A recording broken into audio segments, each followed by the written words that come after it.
Good morning, स्वागत है आपका नरुका टेन्यू वर्ल्ड की एक नई वीडियो में।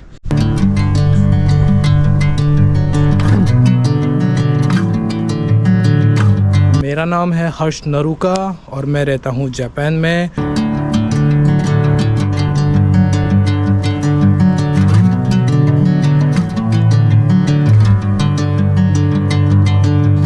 ऑफिस में हल्का सा थोड़ा सा कुछ मेरा पेंडिंग काम है, वो काम ख़त्म करके मैं अभी जल्दी निकल जाऊंगा।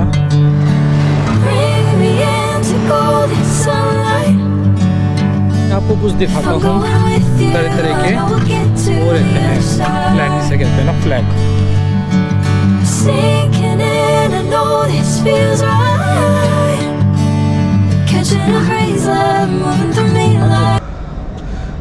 अपना काम ख़त्म हो गया है, मैं ऑफिस से निकल चुका हूँ। अब ऑफिस में थोड़ी देर का एक काम था, बस बता रहा था कि वो झंडे काहे के लिए होते हैं। जब स्कूल के बच्चे होते हैं, अगर वो रोड क्रॉस कर रहे होते हैं तो उसके लिए वो एक झंडे लगे होते हैं। वैसे तो कोई एक स्कूल का ही बंदा खड़ा होता है और जब भी कोई गाड़ियाँ आ रही होती है तो वो झंडा लेकर और वहाँ पे खड़ा हो जाता है। तो उससे क्या होता है कि बच्चे जब क्रॉस कर रहे होते हैं तो गाड़ियाँ अपने आप रुक जाती है वो झंडा देखकर। हेल्प करने के लिए खड़े हो जाते हैं और झंडा देख के सामने वाले गाड़ी को दूर से पता चल जाता है कि यहाँ पे आसपास स्कूल का एरिया है और बच्चे रोड क्रॉस कर रहे होंगे, इसलिए आपको गाड़ी यहाँ पे स्लो चलानी है। क्रॉस करने में हेल्प कर सकता है, क्योंकि आपने ये तो सुना ही होगा, जापान में सारे बच्चे फ्रेंड्स नहीं जाते हैं स्कूल, बच्चे अपने खुद जाते हैं। बस आसपास में रहने वाले लोग भी उसके लिए सपोर्ट करते हैं कि वो प्रॉपर सेफ जा रहे हैं नहीं जा रहे हैं, लोग नज़र रखते हैं और जितनी हो सके अपनी हेल्प करते हैं।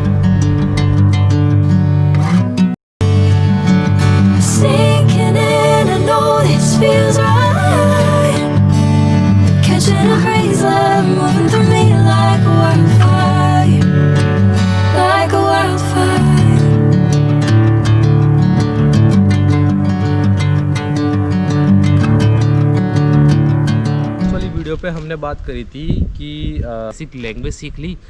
लैंग्वेज सीखने के बाद अपना जैसे भी हो सका इतनी जल्दी लेकर अपना जापान में आ जाते हो। आज हम बात करने वाले हैं जब वीज़ा अप्लाई कैसे करना है, इसके लिए हमें क्या डॉक्यूमेंट चाहिए, प्रोसेस क्या है।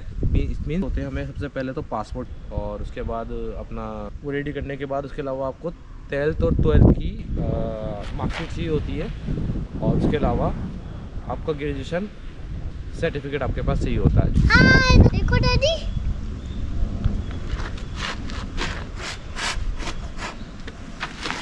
वो सब डॉक्यूमेंट्स रेडी कर लिए। उसके अलावा आपके पास एक लैंग्वेज का आपके पास वो होना चाहिए certificate. I think 150 hour 150 hours आपको जो शो करे कि हमने 150 घंटे जापानीज पढ़ी है।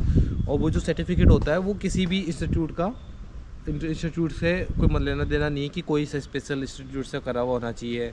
JLPT हो तो बेस्ट है, सबसे बढ़िया रहता है। JLPT N5 N4 N3 कोई सा भी हो बढ़िया है, लेकिन बेसिक लेवल N5 हो तो बहुत सबसे बेस्ट है। बताया था कि स्पॉन्सर जो भी अपने जो आपको बुलेट तो वो आपको स्पॉन्सर करते हैं तो बाका मतलब बेसिकली स्पॉन्सर मतलब ये होता है कि कोई ये बताता है कि मैं इसका स्पॉन्सर इसके गारंटी ले रहा हूँ जापान में जब तक ये रहेगा यहाँ पे, और इसके हम खर्चों को हम वहन करेंगे। ये खर्चा कर पाए ना कर पाए, इसका खर्चे की जिम्मेदारी हम लेते हैं। तो मतलब एटलीस्ट 15 लाख रुपए अपने अकाउंट में दिखाओ तो ज़्यादा बेटर रहता है। तो 15 लाख रुपए अपने अकाउंट में दिखाने होते हैं और होने के बाद आप क्या करते हो, उन सबको डॉक्यूमेंट्स को कलेक्ट करके आप उन सबको जापान भेजते हो। जापान भेजने के बाद जापानी स्कूल में जो भी होता है वो आपको सारे डॉक्यूमेंट वेरीफाई करता है।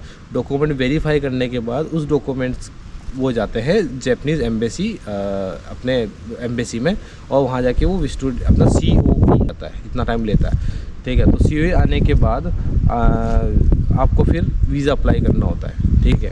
तो सबसे पहले आपको प्रोसेस में वही है कि अपना डॉक्यूमेंट्स अपने एकेडमिक डॉक्यूमेंट्स हो गए, अपने आपके स्पॉन्सर के डॉक्यूमेंट्स हो गए, और आपका सबसे मेन चीज़ है आपका जो ये आपको जो अमाउंट दिखाना पड़ता है वो 12 से 15 लाख रुपए आपको दिखाना पड़ता है। तो 3 पॉइंट्स हो गए, ये सबसे ज़्यादा इंपॉर्टेंट है। अगर ये चीज़ आपकी कंफर्म रहते हैं, ये चीज़ में आपकी बिल्कुल प्रिपरेशन रहती है, सब कुछ तैयारी रहती है, तो जापान आने से वीज़ा आने से कोई रोक नहीं सकता है। जापान का वीज़ा मोस्टली आ जाता है। भाई स्पॉन्सर ही मेन स्ट्रॉन्ग होता है सबसे ज़्यादा। जो मेरा जो एकदम से नहीं ऐसे इमीडिएटली कि हमने आज जापान आ रहे हैं और महीने 3 महीने में अपने डॉक्यूमेंट तैयार करे और बना दिया और भेज दिया।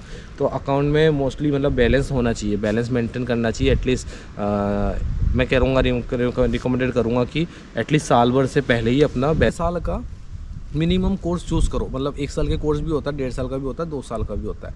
लेकिन जिसने बिल्कुल भी जैपनीज़ नहीं पढ़ी है, बिल्कुल नया बंदा है, तो वो मिनिमम 1.5 साल का तो जैपनीज़ लैंग्वेज 1.5 साल वाला तो कोर्स चूज़ करे ही करे। उसमें क्या होगा कि आपको प्रॉपर लैंग्वेज आ जाएगी 1.5 साल में, ठीक है। और कई लोग होते हैं कि भाई 1 साल में ही, तो उसको कहीं ना कहीं दिक्कत आती है, क्योंकि ये लर्निंग टाइम होता है, वो एक बार निकल गया तो निकल गया। उस समय सीखना होता है कि जॉब आने के बाद तो वैसे भी जैपनीज़ सीखने का टाइम कम ही मिल पाता है, क्योंकि काम आपके इतने सारे रहते हैं। तो 1.5 साल का मिनिमम कोर्स करो तो ज़्यादा ठीक रहेगा।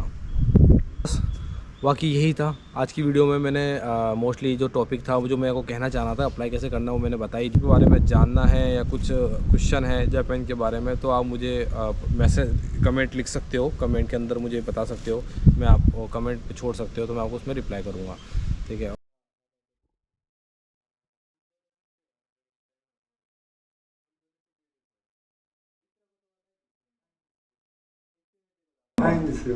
行ってみてください。もしかしたら時間があればどこか。ありがとうございます。इनको ना इंडिया बहुत पसंद है। इंडिया बोल रहे हैं कि मेरे को इंडिया का ना काफ़ी गया नहीं हूँ, लेकिन मुझे इंडिया का मैं वीडियो वगैरह देखता हूँ और हमेशा काफ़ी रिसर्च किया है मैंने, मुझे वो काफ़ी पसंद है India. Thank you for watching my video. आपको बहुत बहुत धन्यवाद है वीडियो देखने के लिए।